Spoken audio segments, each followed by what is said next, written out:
अतिवृष्टीमुळे लातूर जिल्ह्यातल्या शेतकऱ्यांचं अतोनात नुकसान झालेलं आहे। प्रामुख्यानं सोयाबीन आणि कापूस शेती जी आहे ती पावसानं मोठ्या प्रमाणामध्ये या पिकांचं नुकसान केलं आहे। आपण पाहू शकतो अशा पद्धतीनं लातूर जिल्ह्यातल्या अहमदपूर तालुक्यात असलेल्या खंडाळी गावाच्या भागामध्ये आपण आहोत। आपण जर पाहिलं तर पूर्णपणे पावसानं ही जी कपाशीची शेती आहे ती पूर्णपणे उद्ध्वस्त केलेली आहे। पिकं वाळायला लागलेली आहेत, कारण याच्या मुळाशी जो आहे तो पावसाचा मारा अधिक झाल्यामुळे गेल्या 8 दिवसांपासून पाऊस कोसळतोय आणि त्यामुळं ही पिकं आता जमिनीपासून मुळा उखडायला लागलेली आहेत आणि कापसावर बुरशी आणि किडींचा प्रादुर्भाव जो आहे तो प्रामुख्याने पाहायला मिळतो आहे। आणि त्यामुळे शेतकऱ्यांनी लागवडीसाठी केलेला खर्च आहे किंवा त्याची निगराणी करण्यासाठीचा जो खर्च केलेला आहे तो देखील शेतकऱ्यांच्या पदरात पडणार नाही, अशा प्रकारची स्थिती आहे। आपण शेतकऱ्यांकडून जाणून घेणार आहोत। आपल्या भागा या खंडाळीच्या भागामधले शेतकरी बहुतांश जे आहेत ते आपल्या सोबत आहेत।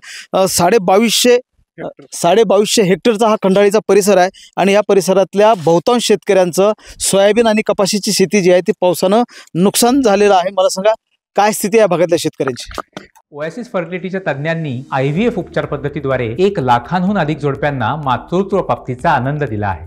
मोफत अपॉइंटमेंट बुक करण्यासाठी आजच संपर्क साधा। सततच्या अतिवृष्टीमुळे 1 तारखेच्या 1/9 पासून आम्हाला अतिवृष्टी चालू आहे। त्या आज तगायतपर्यंत कुठलाही म्हणजे आणखीन पाऊस थांबलेला नाही। आमचं मुख्य पीक जे आहे ते कापूस आणि सोयाबीन खरीपामधलं। आज हे 50% आमचे कापूस तुम्हाला फक्त असे दिसायला लागले हिरवे, परंतु आज कुठलं एकही धाट राहणार नाही अतिवृष्टीच्या पावसामुळेच। मग आता सोयाबीन धरलं तर सोयाबीनला येलो मोजाक आला या पावसामुळेच। पण आज एकरी आम्हाला किमान लाख ते 1.5 लाख रुपये खर्च लागतो कापूस इथंपर्यंत आणायला। आज खरीपाचं हे पीक गेलं म्हणजे आम्हाला हाताश झालो आम्ही, आमच्याकडे कुठलंच काही नाही। दुसरं राहिलं सोयाबीनचं पीक। सोयाबीनला येलो मोजाक आला, दिसायला ते तसं दिसतं, त्याची शेंग भरत नाही आणि कुठला शासकीय अधिकारी किंवा राजकीय आमच्याकडे आणखीन कोणी आला नाही।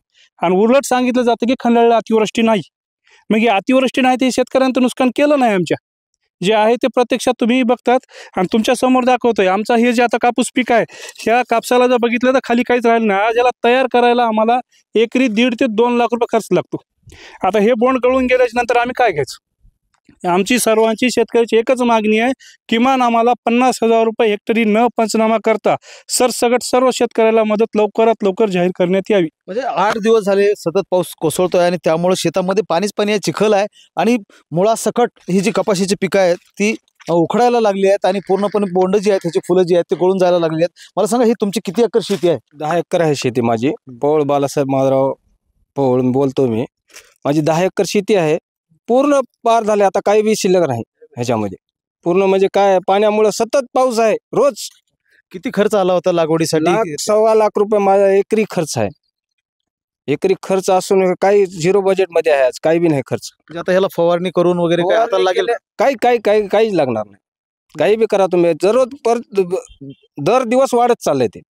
आज हिरवं दिसाले उद्या चक वाळून चालले, आज हिरवं दिसाले उद्या वाळून चालले, म्हणजे त्याचा काहीच नाही। आता हे दररोज वरचेवर पूर्ण हे खलास होत चालले। आता शासन तर कसलंच काही करणं गेले इथं। महेंद्र जोंधळे, TV9 मराठी, लातूर।